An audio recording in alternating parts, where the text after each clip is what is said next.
মাংসপেশির চোটের কারণে শুরুতে অস্ট্রেলিয়া সিরিজের প্রথম টেস্টের স্কোয়াডে ছিলেন না লিটন দাস।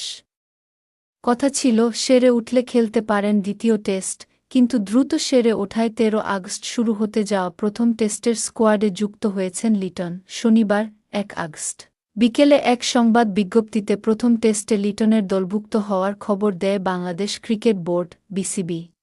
বিসিবি জানায়, চোট থেকে সেরে ওঠার ইতিবাচক অগ্রগতি হওয়ায় ১৩ আগস্ট ডারউইনে শুরু হতে যাওয়া অস্ট্রেলিয়ার বিপক্ষে প্রথম টেস্টের বাংলাদেশ দলে লিটন কুমার দাসকে অন্তর্ভুক্ত করা হয়েছে। জুনের এক সপ্তাহে ঘরের মাঠে অস্ট্রেলিয়ার বিপক্ষে ওয়ানডেতে ইনজুরিতে পড়া লিটন মিস করেছিলেন টি-২০ সিরিজ।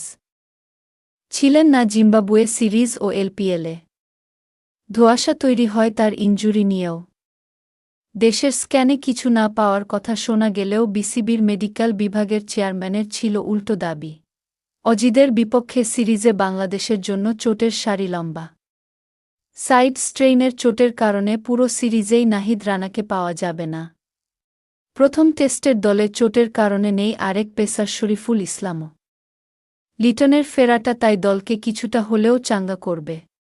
প্রথম টেস্টের বাংলাদেশ দল: নাজমুল হোসেন শান্ত, অধিনায়ক; সৌম্য সরকার, সাদমান ইসলাম, তানজিদ হাসান তামিম, মুমিনুল হক, মুশফিকুর রহিম, অমিত হাসান, জাকের আলী, মেহেদী হাসান মিরাজ সহ অধিনায়ক তাইজুল ইসলাম, তাসকিন আহমেদ, হাসান মাহমুদ, খালেদ আহমেদ, ইবাদত হোসেন, মুশফিক হাসান, লিটন দাস।